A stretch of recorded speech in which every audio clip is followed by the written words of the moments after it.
이재명은 넥타이를 매만지며 깊은 숨을 들이마셨습니다. 오늘은 아들 도연이 약혼녀를 소개하는 날이었죠. 70년 인생 동안 많은 굴곡을 겪었지만 오늘은 가슴이 묘하게 울렁거렸어요. 돌아가신 아내의 얼굴이 떠올랐습니다. 우리 아들의 약혼녀를 보게 되는구나. 강남의 고급 레스토랑 프라이빗 룸에서 이재명은 일찍 도착해 손목시계를 확인했어요. 아버지, 너무 일찍 오셨네요. 문이 열리며 도연과 함께 완벽한 블랙 원피스 차림의 서민경이 들어왔습니다. 안녕하세요, 장인어른. 서민경이라고 합니다. 이재명은 미소로 맞이했지만 오랜 식당 운영으로 단련된 눈은 민경의 표정에서 계산적인 빛을 포착했어요. 너무 완벽하게 훈련된 듯한 미소가 불편함을 주었죠. 식사 중 민경은 완벽한 매너로 대화를 이끌었습니다. 명문대 출신의 글로벌 기업 마케팅 디렉터라는 이력은 흠잡을 데 없었어요. 장인어른의 성공 비결이 궁금해요. 이재명은 민경의 형식적인 관심에 답했습니다. 음식에는 거짓이 없지. 진심을 담지 않은 음식은 손님 마음을 얻을 수 없어. 진심이 담긴 한 그릇이 사람 마음을 움직이는 법이야. 민경은 완벽한 미소로 화답했어요. 이재명은 속으로 의구심이 커졌습니다. 도연이 자리를 비운 사이 민경의 눈빛이 달라지는 것을 놓치지 않았어요. 민경 양, 우리 도연이를 정말 사랑하나? 민경의 눈동자가 흔들렸지만 곧 미소를 되찾았습니다. 물론이죠. 도연 오빠는 제 인생에서 최고의 사람이에요. 이재명의 마음속에 의심의 씨앗이 뿌려졌어요. 이 여자 뭔가 숨기고 있어. 그날 밤 이재명은 아내 사진을 보며 중얼거렸습니다. 우리 아들을 진심으로 사랑하는 사람인지 시험해 봐야겠어. 이재명의 머릿속에는 하나의 계획이 서서히 형태를 갖추기 시작했습니다. 이틀 후 이재명은 값비싼 양복 대신 낡고 허름한 옷을 꺼내 입었습니다. 작업복, 다른 겨울 점퍼, 형태가 흐트러진 운동화까지 갖춰 입자 70세가 아닌 80대 노인처럼 보였어요. 수염도 기르고 금태 안경 대신 검은 뿔테로 바꾸었습니다. 이 정도면 나를 알아보는 사람은 없겠지. 이재명은 비서에게 전화해 일정을 취소하고 도연에게는 지방에 내려갔다고 전화라 했어요. 서민경의 일상 동선이 적힌 메모를 확인했습니다. 오늘 그녀는 회사 근처 분식집에서 동료들과 점심 식사할 예정이었죠. 1시간 후 이재명은 그 분식집에 들어갔어요. 따뜻한 우동 하나 주세요. 구석자리에 앉아 창가 쪽으로 시선을 두며 서민경을 기다렸습니다. 정오가 되자 분식집은 직장인들로 북적였고 서민경이 두 여성과 함께 들어왔어요. 이재명은 고개를 숙이고 그들의 대화를 엿들었습니다. 언니 정말 부럽다. 재벌 2세랑 결혼이라니. 진짜 대박이잖아. 민경은 미소 지으며 말했습니다. 그런 말하지 마. 사람들이 들을 수 있잖아. 이재명은 그녀의 말투가 매우 조심스럽고 계산적임을 느꼈어요. 도연을 만날 때와는 다른 모습이었죠. 서민경이 화장실에 간 사이 이재명은 일부러 우동 그릇을 떨어뜨렸습니다. 아이고, 죄송합니다. 주인이 달려왔지만 이재명은 고집스럽게 치우려 했어요. 화장실에서 돌아온 서민경 앞에서 비틀거리며 말했습니다. 아가씨, 좀 도와주시겠어요? 이 늙은 손이 말을 안 듣네요. 민경의 표정이 굳었습니다. 저 바쁜데요. 식당 직원분께 부탁하세요. 이재명이 다시 도움을 청하자 그녀는 더 큰 목소리로 말했어요. 여기가 어디라고 이런 사람이 있어요? 깨끗하게 치워주세요. 우리 옷에 틀 뻔했잖아요. 이재명은 분식집을 나섰습니다. 밖으로 나오자 그의 마음은 차갑게 식었어요. 아들이 사랑한다는 여자의 진짜 모습을 본 것이었죠. 집으로 돌아오는 길, 이재명은 서민경에게서 젊은 시절 자신이 겪었던 배신의 기억을 떠올렸습니다. 그래도 한 번의 실수로 사람을 판단하는 건 성급할 수 있어. 집에 도착한 이재명은 가사도우미 정순이를 불렀어요. 순이 씨, 내일 저녁에 도연이와 민경 양이 올 텐데 순이 씨의 도움이 필요해요. 정순이는 고개를 끄덕이며 대답했습니다. 걱정 마세요, 회장님. 제가 잘 살펴볼게요. 이재명은 고맙다는 듯 미소 지었어요. 다음 시험이 준비되고 있었습니다. 다음 날 저녁, 이재명의 집은 약혼 축하 식사를 위해 정성스럽게 준비되었습니다. 이재명은 특별한 목적을 위해 이 자리를 마련했어요. 순희 씨, 오늘은 내가 요리할 테니 서빙하면서 민경 양의 행동을 지켜봐 주세요. 정순이는 고개를 끄덕였습니다. 네, 회장님. 잘 살펴볼게요. 도영과 서민경이 도착했고 민경은 우아한 원피스 차림으로 선물을 건넸어요. 장인어른 시계를 좋아하신다고 해서 특별히 준비했어요. 이재명은 미소 지으며 선물을 받았지만 속으로는 그녀를 관찰했습니다. 식사 전 그는 도연을 서재로 불렀어요. 회사 일로 상의할 게 있어. 도연이 자리를 비운 사이 정순이는 서민경을 지켜보았습니다. 민경은 장식장의 도자기와 골동품들을 살펴보며 스마트폰으로 가격을 검색했어요. 식사가 시작되자 민경은 이재명의 요리를 칭찬했습니다. 장인어른의 요리가 정말 일품이에요. 이재명은 정순이에게 일부러 많은 지시를 내리며 민경의 반응을 살폈어요. 순희 씨, 와인 좀 더 따라주고 반찬도 더 가져다 주세요. 민경의 눈빛에서 불편함이 스쳐 지나갔습니다. 다시 도연이 자리를 비우자 민경은 정순이에게 차갑게 말했어요. 물 좀 가져다 주실래요? 고맙다는 인사도 없이 물잔을 받고는 중얼거렸습니다. 이런 집에 사는 것도 쉽지 않겠네요. 디저트 시간, 도연이 전화를 받으러 나간 사이 민경은 문자를 보냈어요. 정순이는 그 내용을 확인했습니다. 결혼만 하면 끝이야. 참아. 손님들이 떠난 후 이재명은 정순이에게 물었어요. 민경 양의 행동에서 특별한 점이 있었나? 정순이는 세 가지를 보고했습니다. 민경 씨는 골동품 가격을 검색했고 이런 집에 사는 것도 쉽지 않겠네요 라고 말했으며 결혼만 하면 끝이야 라는 문자를 보냈어요. 이재명의 표정이 굳었습니다. 증거가 필요해요. 그는 사설 탐정 강 형사에게 전화했어요. 강 형사? 내일 만나야겠네. 중요한 의뢰가 있어.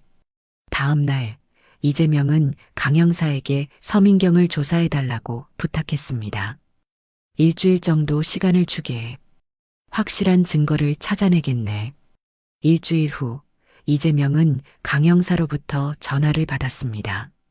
이 회장님, 조사가 끝났습니다. 직접 뵙고 보고 드리는 게 좋을 것 같네요. 저녁에 강 형사가 이재명의 사무실에 도착했어요. 그의 손에는 두꺼운 파일이 들려 있었습니다. 회장님, 서민경 씨에 대한 조사 결과입니다. 상황이 심각합니다. 강 형사는 파일을 펼쳤어요. 서민경 씨는 현재 강민수라는 남자친구가 있습니다. 2년 동안 교제 중인 사이죠. 이 남자는 투자회사를 운영하지만 부도 직전 상태입니다. 서민경과 다른 남자가 함께 찍힌 사진을 보니 민경은 도영과 있을 때와는 전혀 다른 모습이었어요. 훨씬 자연스럽고 편안해 보였습니다. 강 형사는 메시지 내용을 보여주었어요. 오빠, 조금만 참아. 결혼만 하면 우리 계획대로 돼. 1년만 참으면 이혼하고 위자료로 충분히 사업 일으킬 수 있어. 그래도 마음이 불편해. 너랑 다른 남자가 약혼했다는 게 미치겠어. 한 가지 더 있습니다. 민경 씨는 3년 전에도 다른 재벌 2세와 약혼했다가 파혼한 이력이 있습니다. 당시에도 위자료를 요구했지만 상대 측에서 불륜 증거를 확보해 무산된 적이 있었어요. 이재명은 도연에게 전화했습니다. 내일 시간 있니? 아버지가 좀 만나야겠구나. 다음 날 이재명은 도연에게 모든 사실을 이야기했어요. 도연아, 서민경이 다른 남자친구가 있어. 너의 재산을 노리고 결혼 후 이혼할 계획이란다. 도연은 처음에는 믿지 않았습니다. 그럴 리가 없어요. 민경이는 그런 사람이 아니에요. 이재명은 증거 사진들과 메시지를 보여주었어요. 도연의 얼굴이 창백해졌습니다. 이게 다 사실이라고요? 미안하구나, 아들. 내가 더 큰 상처를 받기 전에 알아야 한다고 생각했다. 도연은 창가로 걸어가 한동안 말이 없었어요. 어떻게 이런 일이. 사람을 알아보는 건 쉽지 않아. 내가 너무 자책하지 않았으면 좋겠구나. 그날 저녁 도연은 서민경을 만나 모든 증거를 보여주며 사실을 추궁했습니다. 처음에 민경은 부인했지만 명백한 증거 앞에서 더 이상 거짓말을 할 수 없었어요. 그래, 사실이야. 하지만 내가 나를 잘 대해줬으면 마음이 변했을지도 몰라. 도연은 약혼을 취소했습니다. 다시는 내 앞에 나타나지 마. 그날 밤 도연은 아버지에게 전화했어요. 아버지, 모든 일이 끝났어요. 민경이와 약혼을 취소했습니다. 잘했다, 아들. 내가 행복하길 바라는 마음뿐이란다. 앞으로는 더 좋은 인연을 만나게 될 거야. 도연은 그 말에 문득 오래전 자신이 오해했던 강나연이라는 요리 연구가가 생각났어요. 약혼 파기 후 한 달이 지났습니다. 도연은 회사 일에 몰두하며 상처를 치유하려 했어요. 어느 날 이재명은 신문에서 전통 요리의 현대적 재해석 강나연 요리 연구가 인터뷰 기사를 발견했습니다. 강나연. 도연이가 예전에 언급했던 그 여자인가? 이재명은 도연에게 전화했어요. 도연아, 혹시 강나연이라는 요리 연구가 알고 있니? 잠시 침묵 후 도연이 대답했습니다. 대학 시절 알던 사람이에요. 실력 있는 요리 연구가죠. 하지만 우리 사이가 좋지는 않아요. 무슨 일이 있었던 거니? 도연은 한숨을 쉬었어요. 대학 때 같은 과였는데 오해로 인해 멀어졌어요. 제가 그녀를 잘못 판단했던 것 같아요. 이재명은 더 캐묻지 않고 식당 컨설팅을 위해 그녀의 연락처를 물었습니다. 도연은 나연의 부엌이라는 연구소 정보를 알려주었어요. 이틀 후 이재명은 강나연의 연구소를 방문했습니다. 소박하지만 정갈한 분위기의 공간에서 단정하고 따뜻한 인상의 나연을 만났어요.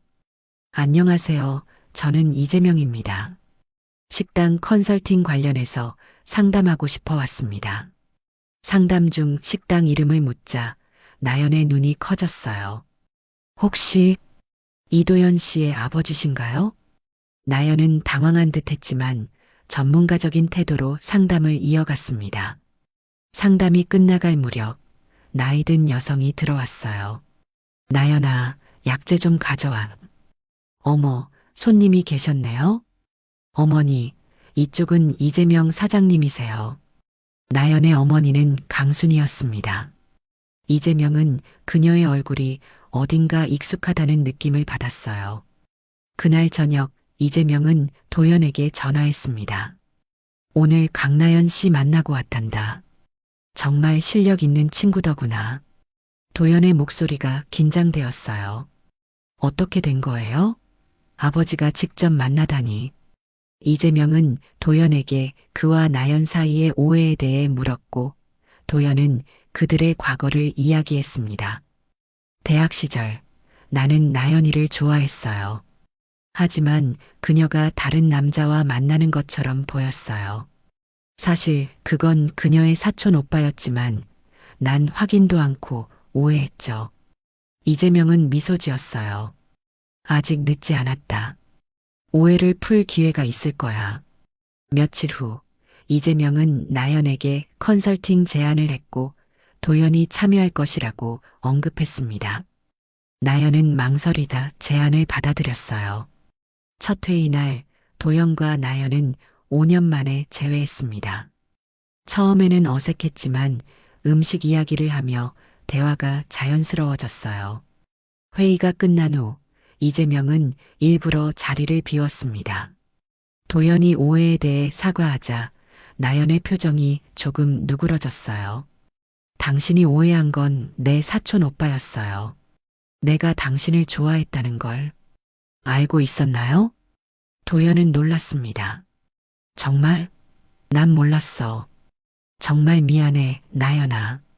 도연이 다시 시작하자고 제안하자 나연은 문 앞에서 대답했어요. 쉽지 않을 거예요. 하지만 불가능하다고는 말하지 않을게요. 도연의 얼굴에는 희망과 후회가 교차했습니다. 이번에는 나연의 진심을 제대로 알아보고 자신의 진심도 보여주겠다고 결심했어요. 메뉴 개발 프로젝트가 2주일째 진행 중이었습니다. 도연과 나연은 점차 자연스러운 관계를 회복해가고 있었어요. 어느 날 이재명은 나연으로부터 전화를 받았습니다. 회장님, 저 나연입니다. 오늘 미팅에 참석하기 어려울 것 같아요. 무슨 일이라도 있나? 어머니가 갑자기 쓰러지셔서 병원에 입원하셨어요. 지금 병원에 있는 중이라. 이재명은 걱정스러운 마음이 들었습니다. 어느 병원인지 알 수 있을까? 내가 한번 들러보고 싶은데. 서울대학교병원 순환기내과입니다. 하지만 굳이 오실 필요는. 이재명은 도연에게도 알리고 함께 병원으로 향했어요. 병실에 들어서자 나연이 침대 옆에 앉아 어머니의 손을 잡고 있었습니다. 회장님, 도연 씨, 이렇게 직접 오실 줄은 몰랐어요. 이재명은 병상에 누운 강순이를 바라보았어요. 산소 마스크를 쓰고 있었지만 왠지 익숙한 느낌이 들었습니다. 강순이는 힘겹게 마스크를 내리며 물었어요. 네, 이재명 씨, 맞나요? 이재명이 고개를 끄덕이자 강순이의 눈에서 눈물이 흘러내렸습니다. 저를 기억하시나요? 30년 전, 종로의 작은 국밥집. 이재명은 충격을 받았어요. 젊은 시절, 사업 실패 후 방황하던 그에게 무료로 국밥을 대접해주던 여인이 떠올랐습니다. 혹시 정순이 씨? 네. 결혼하고 강 씨 성을 따르게 됐지만 저는 정순이입니다. 도연과 나연은 당황한 표정으로 두 사람을 바라보았어요. 강순이는 딸에게 설명했습니다. 30년 전 내 아버지가 돌아가시고 국밥집에서 일할 때 만난 분이야. 사업 실패로 힘들어 하시던 분에게 국밥 한 그릇을 대접했었지. 이재명은 감격스러운 마음으로 말했어요. 그 한 그릇이 내게는 삶의 전환점이 되었지요. 강순이는 이재명에게 부탁했습니다. 이 회장님, 나연이를 잘 봐주세요. 이 아이는 어릴 때부터 고생만 했어요. 이재명은 진중하게 대답했어요. 걱정 마세요. 나연 씨는 제 가족처럼 돌보겠습니다. 강순이는 나연에게 속삭였습니다. 나연아, 도연 씨도 좋은 사람 같아. 너무 고집 부리지 말고. 병실 밖에서 이재명은 도연에게 말했어요. 인연이란 참 신기한 거구나. 내 인생에서 가장 어두운 시기에 한 줄기 빛이 되어준 분이 바로 강순이 여사야. 그리고 그 딸이 내가 사랑하는 여자라니. 도연은 부끄러운 듯 고개를 숙였어요. 네. 사실 오해를 풀고 나서 더 깊은 감정이 생겼어요. 나연이 병실에서 나왔을 때 이재명은 따뜻하게 말했습니다. 어머님 치료는 제가 책임지겠습니다. 고맙습니다, 회장님. 하지만 그건 가족의 문제라서. 가족이라면 함께 짊어져야 하는 법이지. 이제 너도 내 가족이야. 이재명은 병원을 떠나며 생각했어요. 세상은 참 놀랍게 돌아가는구나. 그 한 그릇의 국밥이 이렇게 큰 인연으로 돌아올 줄이야. 강순이가 병원에 입원한 지 일주일이 지났습니다. 다행히 큰 문제는 아니었지만 당분간 안정이 필요하다고 했어요. 이재명은 약속대로 최고의 의료진을 불러 강순이의 치료를 맡겼습니다. 그날 저녁 이재명은 병실에서 강순이와 이야기를 나누고 있었어요. 나연은 집에 물건을 가지러 잠시 자리를 비웠습니다. 이제 많이 좋아지셨네요. 금방 회복되실 겁니다. 강순이는 약해진 목소리로 대답했어요. 이재명 씨 덕분이에요. 정말 감사해요. 아니에요. 제가 감사해야 할 분은 당신입니다. 그 시절 국밥 한 그릇이 없었다면 오늘의 저는 없었을 거예요. 사실 저도 많이 힘들었어요. 남편이 갑자기 사고로 세상을 떠나고 어린 나연이를 혼자 키워야 했으니까요. 다른 이의 아픔을 보면서 제 상처를 치유할 수 있었어요. 이재명은 진지하게 말했어요. 강순희 씨, 솔직히 말씀드리자면 저는 나연 씨가 우리 며느리가 되면 좋겠다고 생각합니다. 정말 기쁜 말씀이네요. 하지만 그건 두 사람의 마음이 맞아야 하는 일이죠. 나연 씨가 거리를 두는 이유가 있을까요? 나연이는 어릴 때부터 무거운 책임감을 가지고 자랐어요. 항상 자신이 강해야 한다고 생각했죠. 우리가 가난했기 때문에 자신의 꿈보다는 현실을 먼저 생각했어요. 이재명은 고개를 끄덕였어요. 그래서 도연이와 같은 부유한 집안과 연결되는 것을 부담스러워하는군요. 병실 문이 열리고 나연이 들어왔습니다. 이재명이 나가려는 순간 나연이 그를 따라 나왔어요. 회장님, 정말 감사드립니다. 어머니의 치료비부터 이렇게 매일 찾아주시고 저희가 어떻게 보답해야 할지 모르겠어요. 나연 씨, 이건 보답이 필요한 일이 아니에요. 당신 어머니는 내 인생에서 가장 중요한 전환점을 만들어주신 분입니다. 나연은 고개를 숙였어요. 하지만 그건 너무 오래전 일이고 어머니가 해주신 건 그저 작은 친절이었을 뿐인데요. 작은 친절이 때로는 한 사람의 인생을 바꾸기도 합니다. 나연은 망설이다 말했습니다. 사실 도연 씨가 저에게 마음이 있는 것 같아요. 하지만 저는 부담스러워요. 저희는 너무 다른 세계에 살고 있어서 사랑에 있어서 중요한 건 세계가 아니라 마음이에요. 도연이도 그걸 알고 있을 거예요. 다음 날 도연이 이재명의 사무실을 찾았어요. 아버지, 나연이 어머님의 치료비와 요양 문제에 제가 도움을 드리고 싶어요. 나연 씨가 거절한 이유가 뭐였지? 자존심이에요. 자신의 힘으로 어머님을 돌보고 싶다고 했어요. 이재명은 고개를 끄덕였어요. 이해해.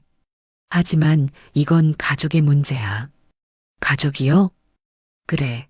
이제 강순희 여사님은 내게 특별한 분이야. 나연 씨가 내 마음을 받아들인다면 그녀도 우리 가족이 될 테니까. 그날 저녁 이재명은 병원에서 나연과 이야기했습니다. 나연 씨, 도연이가 어머님의 치료비 문제에 관해 이야기한 것을 알고 있어요. 죄송해요. 도연 씨의 호의는 감사하지만 제가 해결해야 할 문제예요. 이재명은 진심을 담아 말했어요. 가족이란 서로 의지하고 돕는 거예요. 가족이라면 함께 짊어져야 하는 법이죠. 가족이요? 그래요. 나는 이미 당신과 어머님을 내 가족처럼 생각하고 있어요. 나는 내가 우리 집 며느리가 되어줬으면 좋겠어. 그리고 내 어머니의 치료는 내가 책임지겠다. 나연의 눈에 눈물이 고였어요. 너무 과분한 말씀이에요. 과분하지 않아. 이건 가족의 문제가 아니라 우리 가정의 문제야. 가족이라면 함께 짊어져야 해. 이제 너도 내 가족이다. 나연은 눈물을 닦으며 미소 지었어요. 네, 최선을 다하겠습니다. 이재명은 창밖으로 보이는 저녁 노을을 바라보았습니다. 이제 모든 게 제자리를 찾아가는구나. 강순이가 태어난 지 2달, 그녀의 건강은 놀랍도록 회복되었습니다. 나연의 연구소 일도 다시 활발해졌고 식당 메뉴 개발 프로젝트는 성공적으로 마무리되었어요. 무엇보다 도연과 나연의 관계는 더욱 깊어져 갔습니다. 어느 봄날 저녁, 이재명의 집에서 작은 식사 모임이 열렸어요. 이재명과 강순이 그리고 도연과 나연이 함께 했습니다. 테라스에서 차를 마시던 중 도연이 갑자기 자리에서 일어났어요. 오늘 모두가 함께 있는 자리에서 하고 싶은 말이 있어요. 도연은 나연에게 다가가 그녀의 손을 잡았습니다. 나연아, 우리가 다시 만난 지 벌써 6달이 지났어.